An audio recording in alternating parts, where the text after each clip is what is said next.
transição planetária, os ETs atuando na Terra. Como a gente se prepara para o contato com esses seres? E muito mais vai ser debatido, conversado aqui hoje com um entrevistado especial, mais uma vez aqui no canal, Geraldo Lemos, conhecido como Geraldinho, amigo e confidente de Chico Xavier. Vai falar já já com a gente. Antes de mais nada, quero convidar para você que não é inscrito no canal, já aproveite, inscreva-se. Aqui você encontra ufologia científica, ufologia espiritualista, os mistérios do universo, os mistérios da humanidade, os conhecimentos aí da transição planetária.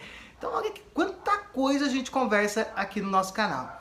Quer ser um apoiador do canal? Basta, aí ó, tem aí o QR Code, também tem na descrição desse vídeo como se tornar um apoiador do canal e ajudar o canal a crescer cada vez mais. Muito obrigado a você pelo seu apoio. Também pode se tornar membro clicando aí no inscrever-se, do lado de inscrever-se. Seja membro. Também é um jeito de apoiar o canal, tá bom? Curso de ufologia, você pode também na descrição desse vídeo. Acesse e ganhe o módulo 1 gratuito. Basta estar inscrito aqui no canal Ufologia e Mistérios, tá bom? Antes de mais nada, quero então agradecer, muito obrigado, Geraldo, mais uma vez aqui no canal Ufologia e Mistérios. Agradeço a você por ter aceito o convite, né, de participar aqui conosco.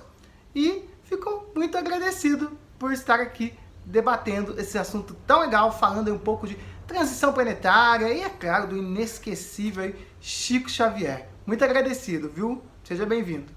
É um prazer, viu, Renato, estar aí de volta com vocês no canal. Uma alegria, agradeço o convite.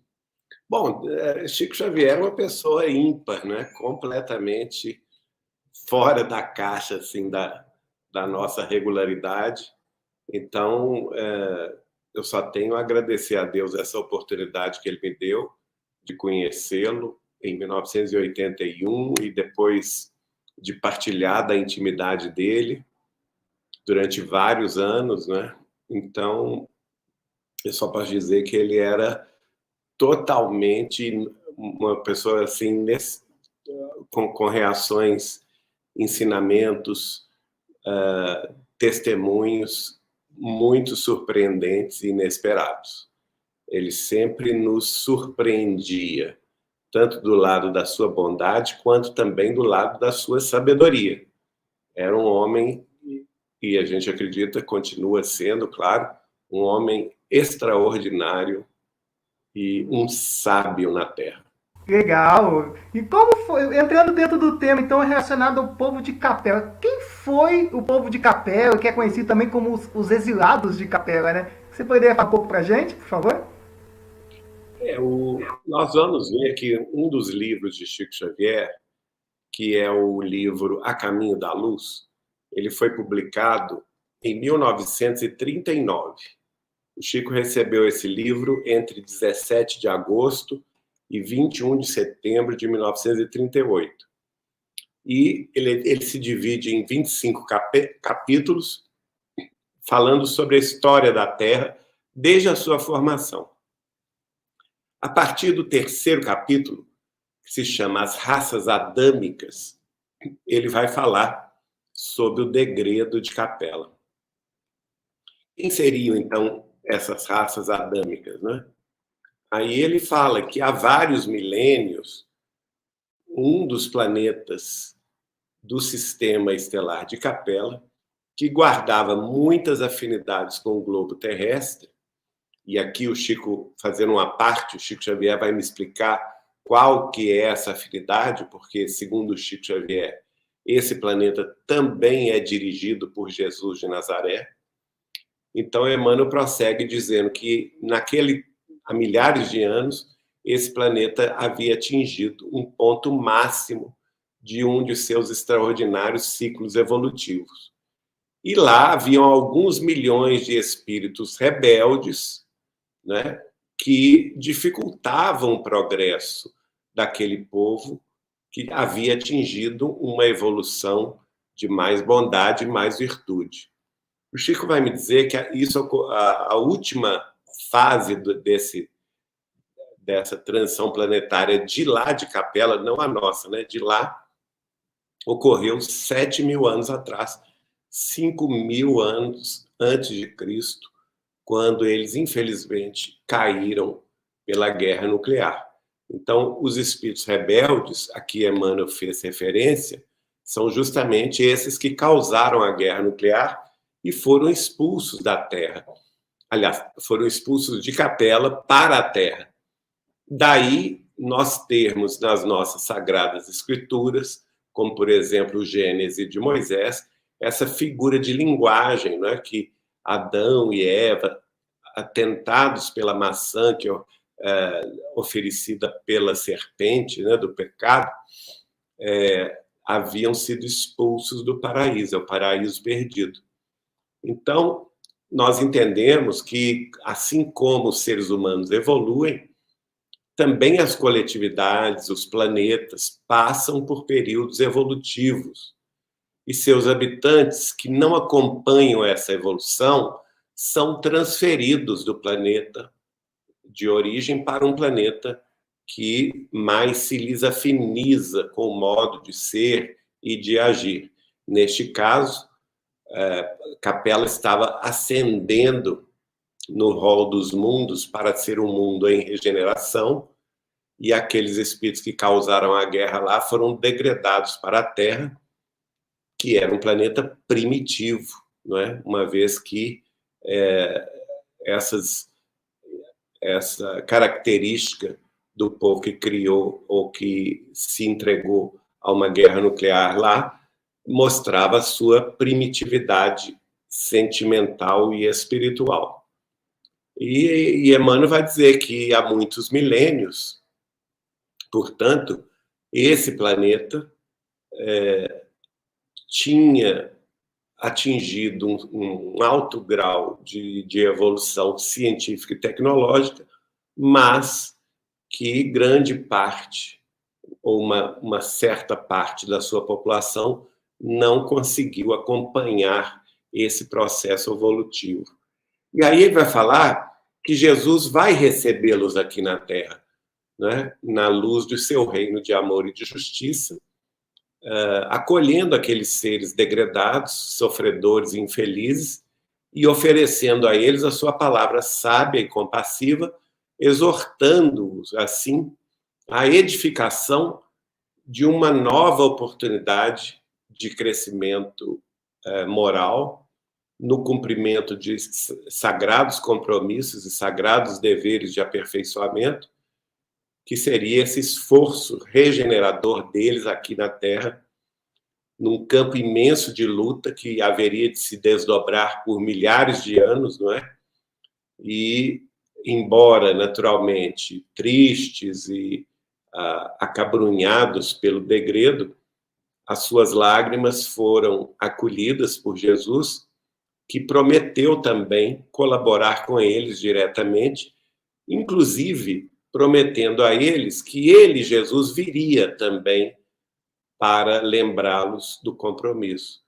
E Emmanuel fala que aqueles seres angustiados e aflitos deixaram para trás todo um mundo de afetos, né, muito embora eles fossem ainda corações empedernidos, na prática do mal, principalmente, mas que na face escura da Terra, eles sofreram durante milênios, desprezados nessa noite dos milênios da saudade e da amargura, reencarnando aqui nas raças ainda ignorantes e primitivas da Terra, e, ao mesmo tempo, lembrando-se da sua capela querida como um paraíso perdido nos firmamentos distantes, mas que essas reencarnações sucessivas deram também a sua parcela de colaboração aqui na Terra, porque eles deram um impulso extraordinário.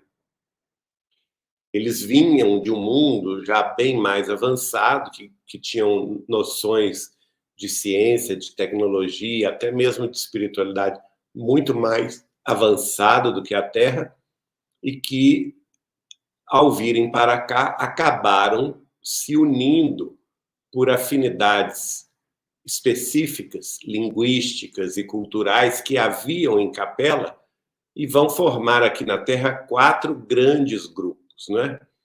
E esses 4 grandes grupos, segundo Emmanuel, vão se unir naturalmente, por essa sintonia, por essa afinidade precedente lá em Capela.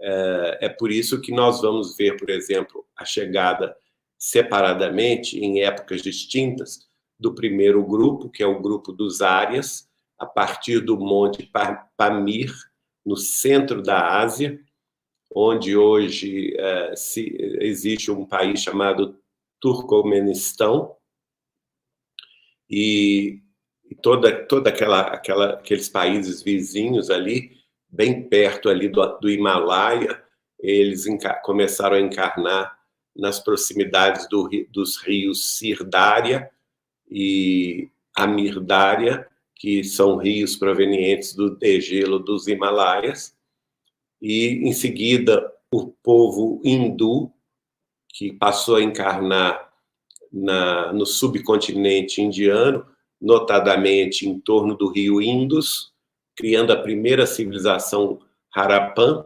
Depois essas duas correntes se misturaram, né, os arianos com os hindus, criando um grande ciclo evolutivo para a Terra, que é a civilização indovédica, inclusive cunhando aí uma língua máter, que é a nossa língua máter de todo o Ocidente, né? Desde a Índia até o Oriente Médio, a Europa e o Ocidente, que é a língua do sânscrito, e a partir dela todas as línguas indo-arianas, as indo-iranianas, as indo-europeias, como, por exemplo, são a língua grega, a língua romana, latina, não é? Que gerou, por exemplo, o italiano, o francês, o português, o catalão, o espanhol, o romano, o romeno, o provençal, e também todas as línguas anglo-saxões, como, por exemplo, o inglês, o irlandês, o islandês, as línguas também do norte da Europa, como o sueco, o norueguês, o dinamarquês, as línguas germânicas, né, como, por exemplo, o próprio alemão clássico, o alemão austríaco, o polonês, as línguas eslavas, como o russo, o ucraniano, tudo isso é derivado dessa corrente migratória que foi formada pela união dos arianos com os hindus, provenientes de Capela, gerando a língua máter, que é o sânscrito, e nas suas andanças pelo mundo, eles foram se misturando com as tribos ou populações locais, tanto do Oriente Médio, tanto quanto da Pérsia também, de toda a Europa, e a partir daí foram cunhando essas afinidades linguísticas e as novas línguas aqui terrestres, das quais nós descendemos, né? E depois disso vieram os egípcios, também de Capela, encarnando ao longo do rio Nilo, formando a grande civilização egípcia, que vai dar origem também a uma série de outras civilizações no Oriente Médio, né, de origem árabe, e por último vieram os hebreus, a última corrente migratória, por volta de 5.000 a.C., que inclusive vão ser submetidos do ponto de vista de serem escravos dos próprios egípcios, mas depois, com a atuação de Moisés, vão se libertar em busca da terra de Canaã e formar a sua própria independência cultural a partir da Palestina, e onde hoje é o Estado de Israel, né? Então, se nós pegarmos todas essas correntes vindas de Capela, as arianas, as hindus, a mistura delas duas, que é a indo-europeia e indo-ariana, os egípcios, os árabes e os hebreus, todo esse grupo é um grupo originário de Capela. E praticamente ele dominou toda a história da Terra a partir de 10.000 a.C. até hoje, tendo vários ápices civilizatórios, né? Na Índia, por exemplo, nós tivemos o ápice civilizatório na civilização indo-védica, com a escrita dos Vedas, do Riga Veda, o surgimento do sânscrito, que data aí por volta de 3.500 a.C. Nós tivemos também ápices civilizatórios na Suméria, na Pérsia Antiga, no reino da Babilônia, não é? Do Súmero e do Acádio, por volta do século IX a.C. Nós tivemos também um grande ápice egípcio, um pouco antes disso, por volta do século XV a.C., XIV, com a civilização egípcia, as grandes pirâmides, não é? Um pouco antes, bem antes disso, inclusive, que são um recado para a humanidade futura, não é? E, mais recentemente, também o ápice dos hebreus com a chegada do próprio Cristo, que veio dar a sua palavra, renascendo do povo hebreu, que era, dentre esses povos todos de Capela, aquele que conservava mais a noção do Deus único. E todos eles, disse Emmanuel através do Chico Xavier, guardaram a palavra do Cristo e suas promessas de enviar mensageiros e missionários, e todos esses povos tiveram missionários do Cristo na qualidade de profetas, de iluminados de todas as eras, e é por isso, segundo Emmanuel, que esses povos sabiam da vinda do Cristo antes dela acontecer, como é o caso, por exemplo, dos profetas do judaísmo, cantando a vinda do Messias, muitos séculos antes, milênios antes dele vir, com profecias, presságios e visões. E também, Emmanuel diz que as epopeias do Evangelho, né, a Boa Nova do Cristo, foram cantadas e previstas por todos esses emissários que reencarnaram em nome do Cristo. Então, nós vamos ver que cada um deles, claro, vai ter imagens diferentes daquele que seria o Messias, tendo em vista as suas culturas. Mas todos, de certa forma, em comparação com os terráqueos, eles tinham elevados patrimônios intelectuais, culturais, né? Nós vemos conhecimentos extraordinários, por exemplo, no campo da astronomia, na civilização suméria, na civilização egípcia, as próprias dimensões da pirâmide de Quéops, né, em Gizé, no Egito, mostrando que ela é perfeitamente, na escala de 1 por 43.200, as dimensões da Terra inteira, contendo, segundo Emmanuel, as noções do sistema cosmogônico da Terra, né? Emmanuel vai dizer, por exemplo, que dentre os espíritos degredados na Terra, os egípcios foram aqueles que constituíram-se na civilização mais avançada e mais dedicada à espiritualidade e ao culto da verdade, tendo em vista os seus elevados patrimônios de outras eras, guardando no íntimo uma lembrança viva do seu passado e uma saudade torturante também de Capela, não é? E ele diz que depois deles trazerem uma ciência muito mais avançada do que a ciência da época, eles iriam perpetuar nas pirâmides os seus avançados conhecimentos e, naturalmente, mostrando ao mundo aquilo que no futuro seria conhecido. Emmanuel vai dizer, por exemplo, que as pirâmides revelam os mais extraordinários conhecimentos daquele conjunto de espíritos estudiosos da verdade e da vida, e a par desses conhecimentos que nós vamos encontrar lá nas pirâmides, os roteiros futuros da humanidade, as medidas que têm sua expressão simbólica relativamente ao sistema cosmogônico do planeta e sua posição no sistema solar.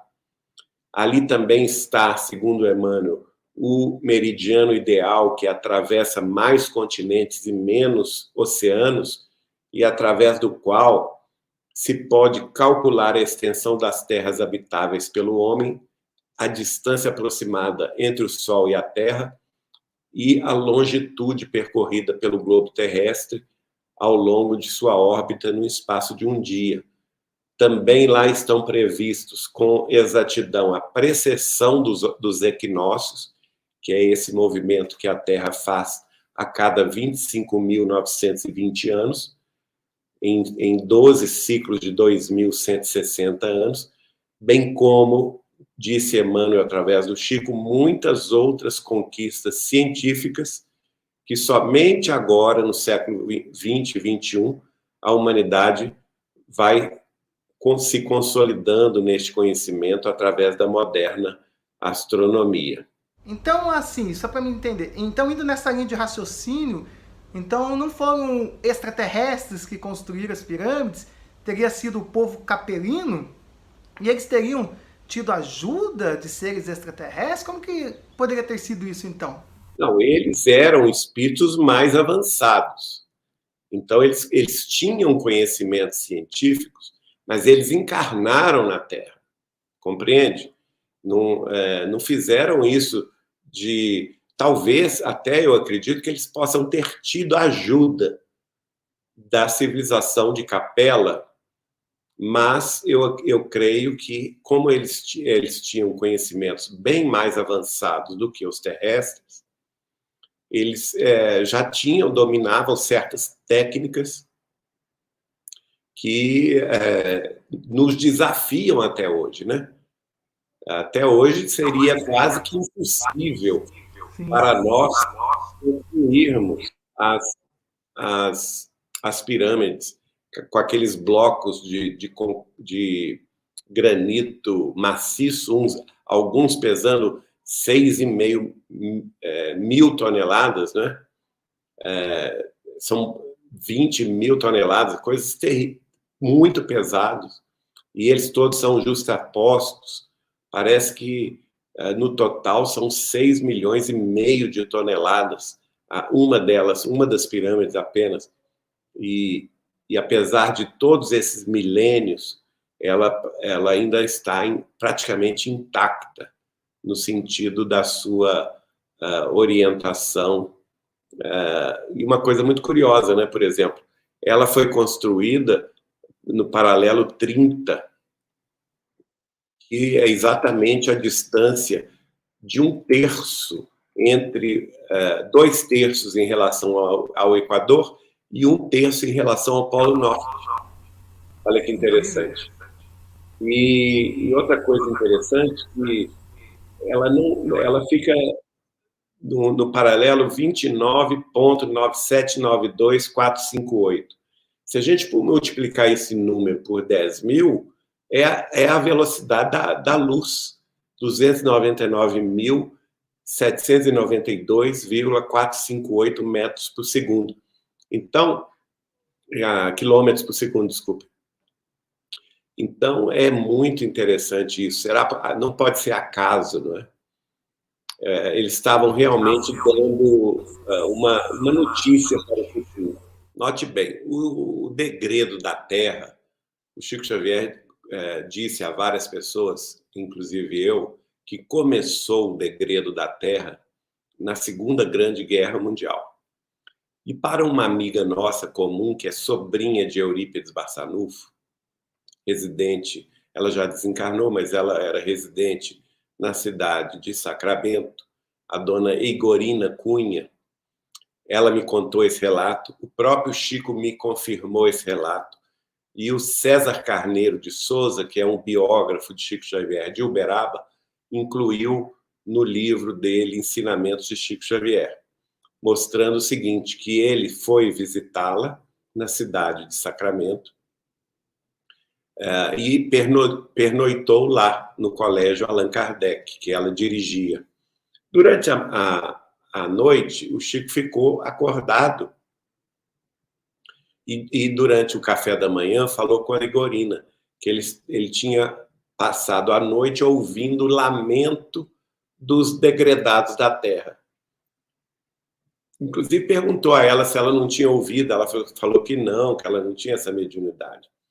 Mas aí ele explicou para ela, olha, eu estou Passei a noite aqui ouvindo o lamento deles. Eles estão sendo retirados das sombras e das trevas terrestres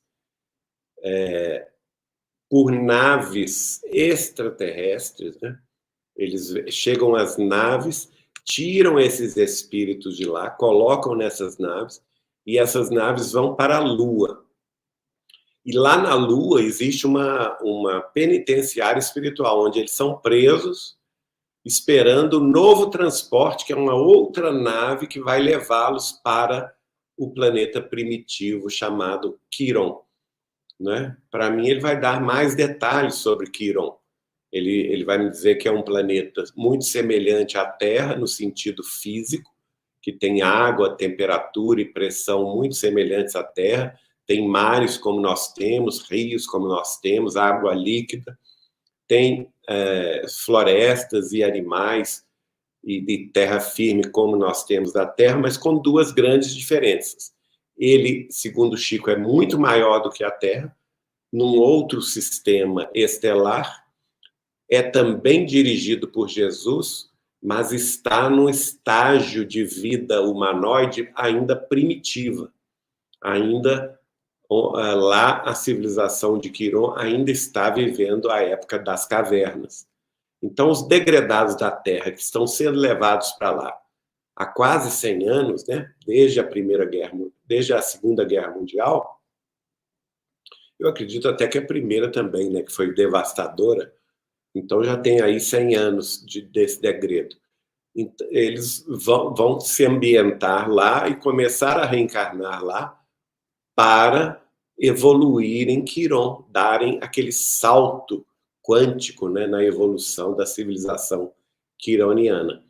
E agora, a maneira como eles foram para lá foi através de naves, não tenha dúvida. Então, partindo desse pressuposto que o Chico nos contou, como que está acontecendo o degredo da Terra para Quiron, nós depreendemos que também de Capela para cá, eles vieram em naves, sendo trazidos, portanto, para inicialmente habitar os planos espirituais da Terra,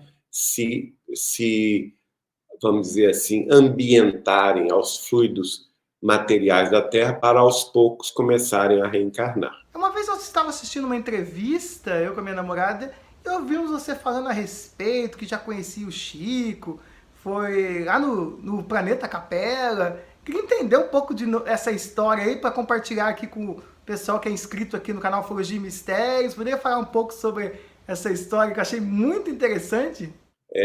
Lá em Capela houve a guerra nuclear. Né? O Capela ainda existe.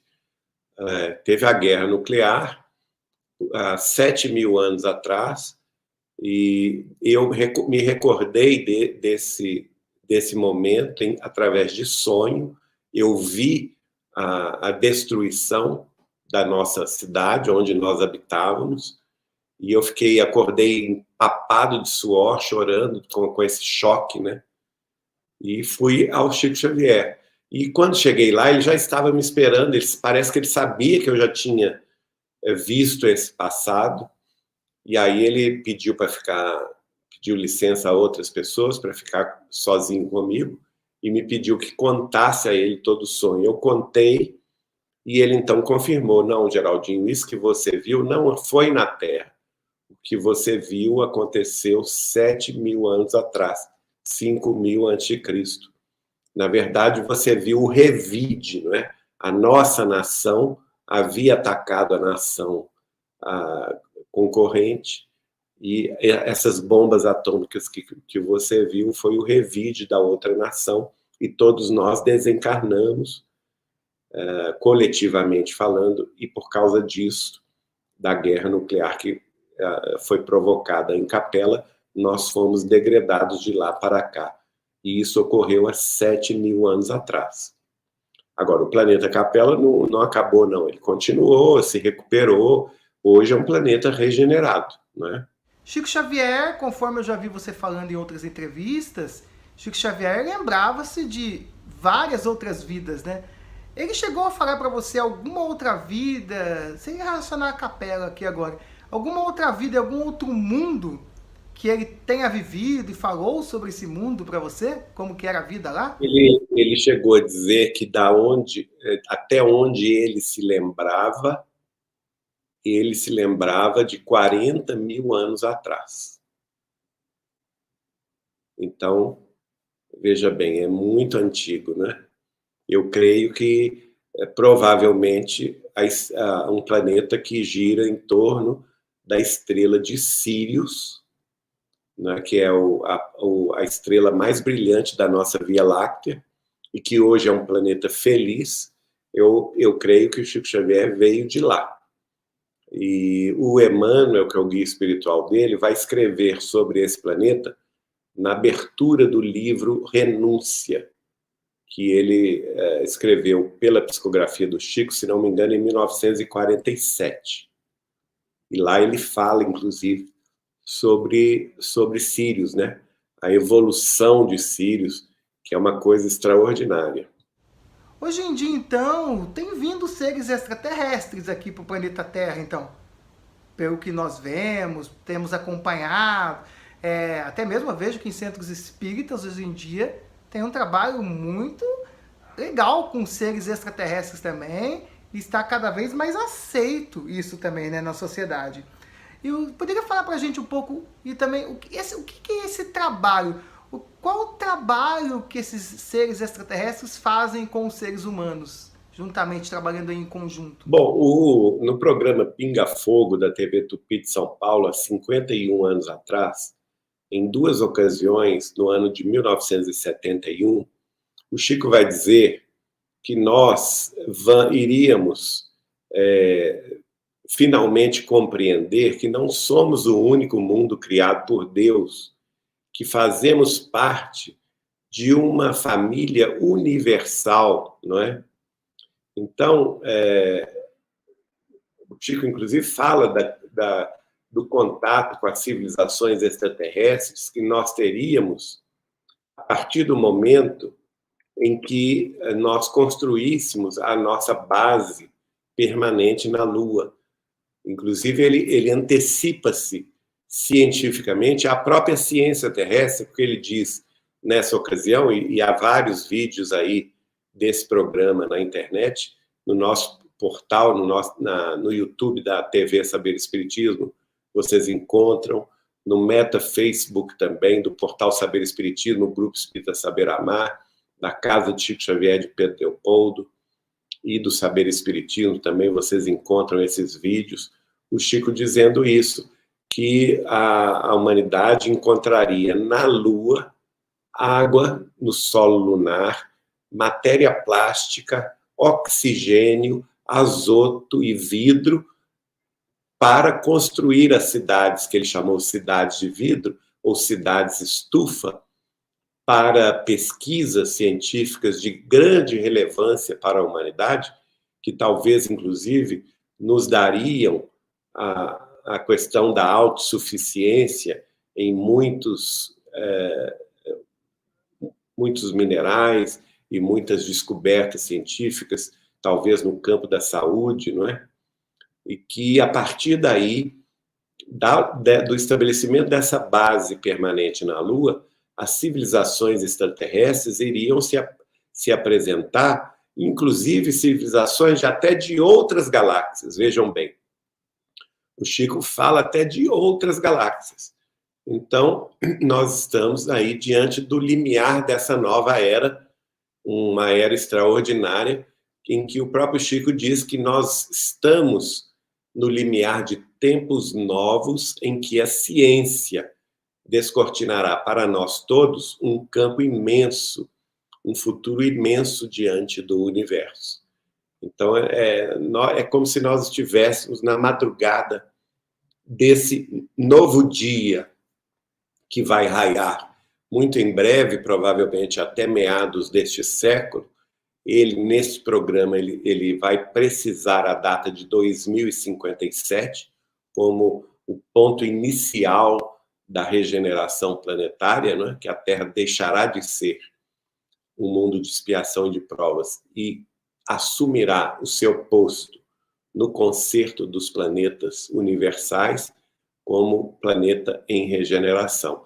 E de lá, de hoje, em 2022 até lá, então nós temos aí 35 anos, isso não é nada, não é em termos terrestres, isso voa.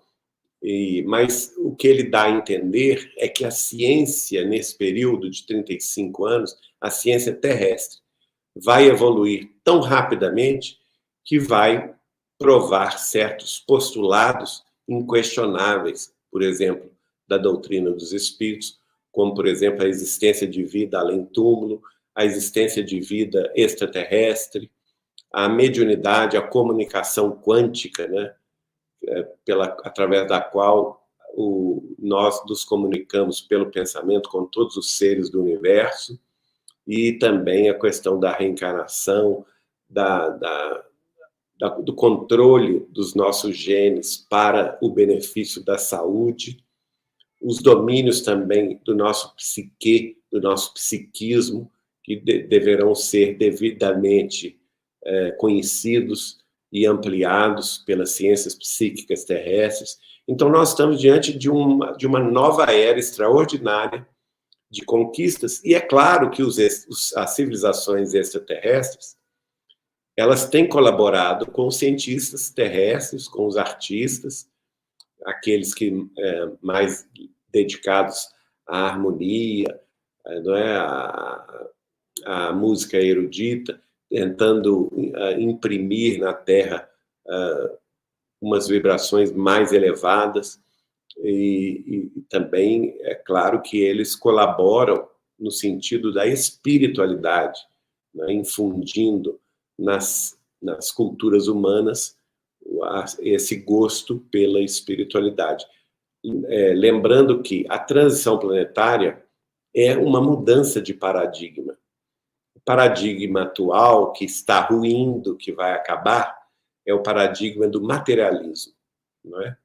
O paradigma futuro da nova humanidade é o paradigma da espiritualidade, que certamente vigirá na Terra a partir de meados deste século. Temos acompanhado também que a corrida espacial, nos últimos anos aí, deu um boom, né? Temos sonda na Lua dos chineses, Árabes Unidos, em Marte também, né? A Índia, Brasil agora também começou novamente, conseguiu fazer mais um foguete, né? Enviar um foguete ao espaço novamente lá na base de Alcântara. Então nós vemos que a corrida espacial, de repente, tomou um boom de novo, né? Começou novamente a andar.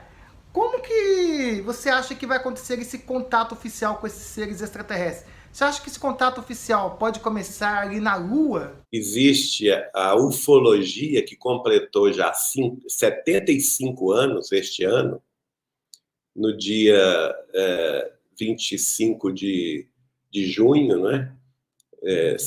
Se completou 75 anos de ufologia. O que é a ufologia? É justamente a busca por entendimento dos fenômenos chamados objetos voadores não identificados, que foram vários nesses 75 anos, de 1947 até hoje. Inclusive, recentemente, eu estive presente no Senado brasileiro, a convite do senador Luiz Eduardo Girão, do estado do Ceará, onde ele comemorou o aniversário dos 75 anos da ufologia no Brasil, com convite de ufólogos e pesquisadores do mundo inteiro, né? Nós tivemos um ufólogo britânico, nós tivemos um ufólogo também dos Estados Unidos, e ufólogos brasileiros de eméritos, como, por exemplo, o Carol Gevaerd, e durante 7 horas de debates, nós participamos desses debates, em que cada palestrante tinha 1 hora, aliás, menos do que isso, cada palestrante tinha meia hora, 40 minutos no máximo para falar, e durante 7 horas nós vimos ali os testemunhos e as pesquisas e as provas científicas dos contatos que são inquestionáveis. Por exemplo, existem, documentalmente falando, o testemunho de 5.000 pilotos de aeronaves comerciais que tiveram contatos diretos com naves, com objetos voadores não identificados, que não eram da Terra. E outros 3.500 testemunhos de pilotos de caças da Marinha, do Exército e da Aeronáutica do mundo inteiro. Ora, essas pessoas são altamente técnicas, né? Não são qualquer pessoa aqui da Terra, ignorante. Elas não seriam iludidas por fenômenos meteorológicos, dos quais elas têm ampla noção, e muito menos por confusão com balões atmosféricos ou fenômenos de refração de luzes, que a ciência deles, a própria expertise deles como pilotos de aeronaves, tanto grandes aeronaves comerciais quanto aeronaves de caças, das marinhas, exércitos e aeronáuticas do mundo inteiro, eles têm perfeita noção do que eles testemunharam. Então, nós temos aí um total de 8.500 testemunhos de pessoas altamente qualificadas para tanto, não é? Então, não procede essa informação de que as naves não têm contato com os terrestres. Então, elas têm contato, só que é um contato que tem sido mais restrito na atmosfera terrestre, com o encontro de pilotos de aeronaves e também o relato, por exemplo, do ufólogo. Aliás, quem quiser ver, gente, está nos anais do Senado.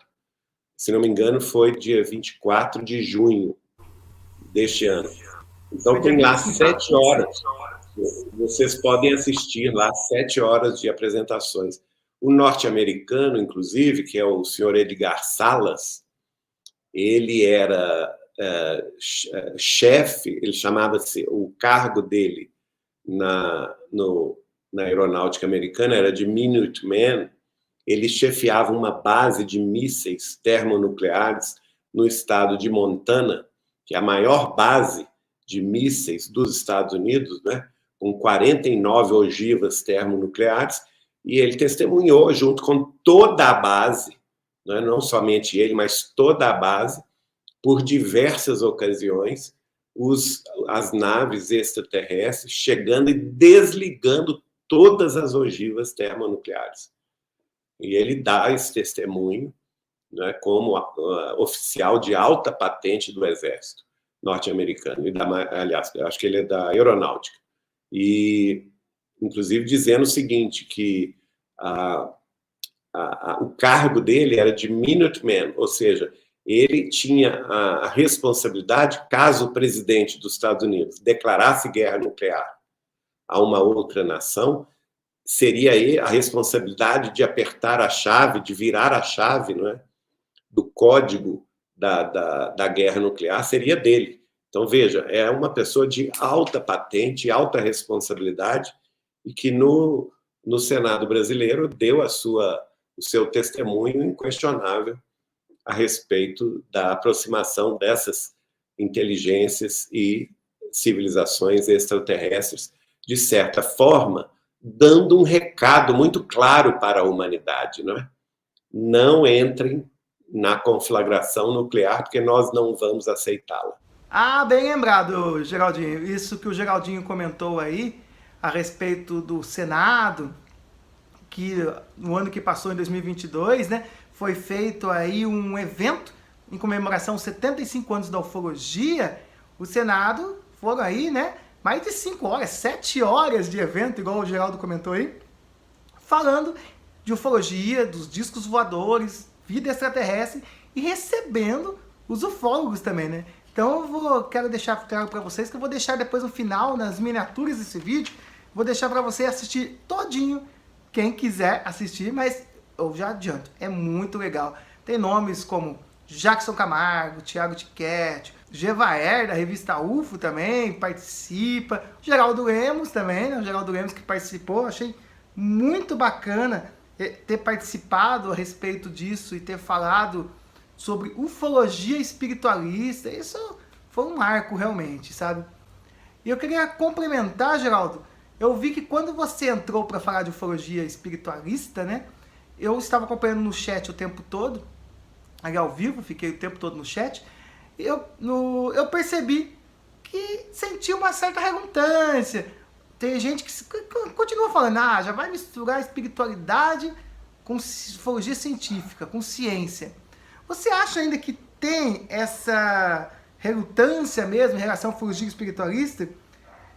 Ou você acha que essas pessoas já aceitam melhor essa relação de ufologia científica e ufologia espiritualista, ou seja, ciência e espiritualidade? Como você acha que está essa aceitação do público? Nós estamos nessa fase de transição, não é? Aqueles eminentemente materialistas, é claro que eles vão se ressentir, eles não gostam do tema, porque para eles tudo se resume à matéria. Acontece que a realidade das civilizações, isso o Espiritismo explica, a minha parte, inclusive, eu trouxe a obra de Kardec e do Chico Xavier para explicar isso a eles, mostrando o seguinte, que os espíritos explicam que as realidades extrafísicas, elas variam quase que ao infinito, não é? E que tudo é de acordo com cada mundo. Nós não podemos comparar um mundo com o outro. As civilizações, elas não são idênticas de um mundo para outro. Por quê? Porque a vida, o modo de vida de cada civilização está diretamente proporcional ao estado de matéria que nós chamamos de fluido cósmico universal, específico de cada globo, de cada planeta.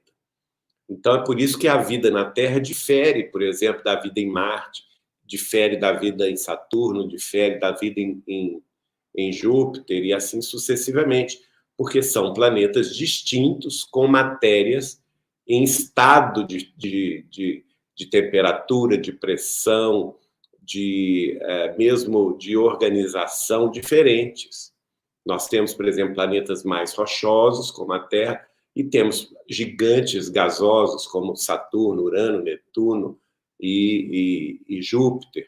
E isso já está provado também pelas pesquisas dos observatórios estelares, como o Hubble, como o James Webb, que isso também se repete nos outros sistemas estelares, né?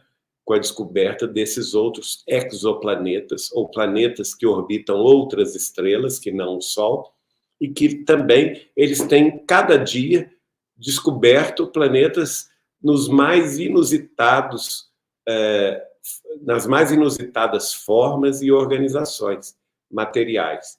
Então, não há como nós estabelecermos uma regra geral no sentido de organização da vida. A vida, segundo os espíritos explicam, ela se organiza de maneira diversa e com variâncias ao infinito. É por essa razão, por exemplo, muito clara, que aqui mesmo na Terra nós não enxergamos os mundos espirituais, mas eles existem, estão à nossa volta, estão concentricamente à nossa volta, não é? Aqui na Terra. E é o mundo original de onde nós viemos para essa encarnação e para onde nós voltaremos depois da nossa morte do corpo físico ou desencarnação. E, no entanto, os nossos aparelhos não enxergam aqui mesmo na Terra. Mas lá no mundo espiritual nós temos cidades, nós temos organizações, diferentes planos evolutivos de acordo com a moralidade e a ética dos seus espíritos habitantes. Então, assim como isso é verdade aqui na Terra, também nos outros mundos e planetas, essa situação persiste.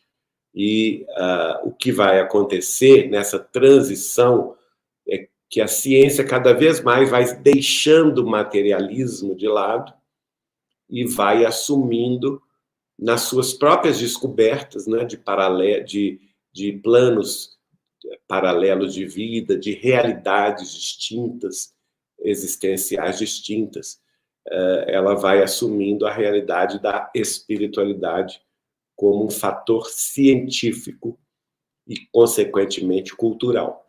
Olha, muito legal. Quero aproveitar e fazer uma última pergunta para você. Como que você acha que as pessoas devem se preparar, então, para o contato oficial com esses seres extraterrestres? Olha, eu acho que Jesus dá a dica quando ele fala assim: busca e acharás. Batei e a porta se vos abrirá. Pedi e obtereis. Então, nós temos que ter esse movimento de buscar a informação, de buscar o conhecimento, de buscar a verdade. Não adianta a gente ficar de braços cruzados dentro de casa achando que os espíritos superiores ou que os extraterrestres vão se materializar no nosso quintal. Não. Nós é que temos que fazer esse movimento de ascensão, de busca, né, para ajudá-los, porque eles estão descendo para nos influir ou nos orientar. E eles descendo e a gente subindo, a gente encontra no meio da escada, não é? Então a gente tem que ter esse esforço de subida, que é a busca da verdade. Só buscando a verdade é que nós a conheceremos. E Jesus também havia dito: conhecereis a verdade, e a verdade vos libertará.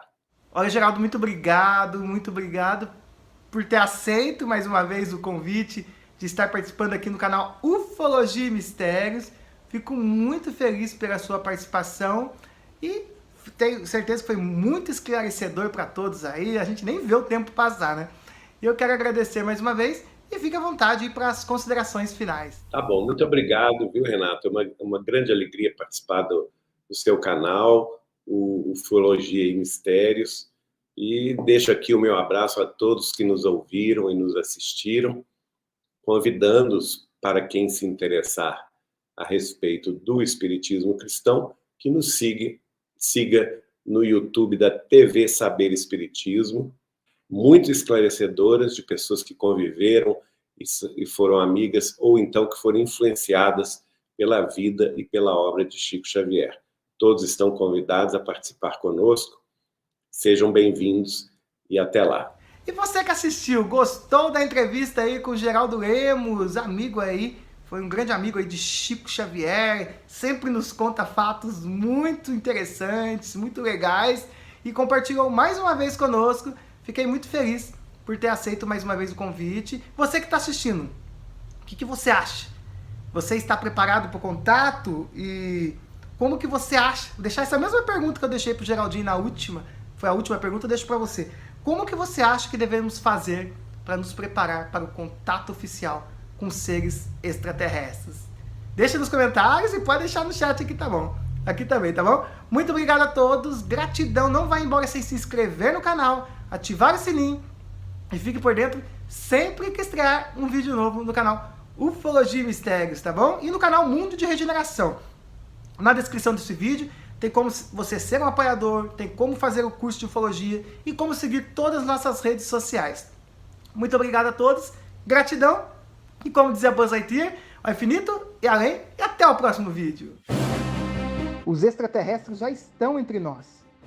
Vamos buscar expandir nossa consciência, buscar novos conhecimentos, entender o que eles querem conosco, há quanto tempo estão conosco, a tecnologia dos discos voadores, os mistérios do universo, como tudo começou. Curso de ufologia.lmsstudio.com. Isso mesmo, aqui você encontra bastante conhecimento.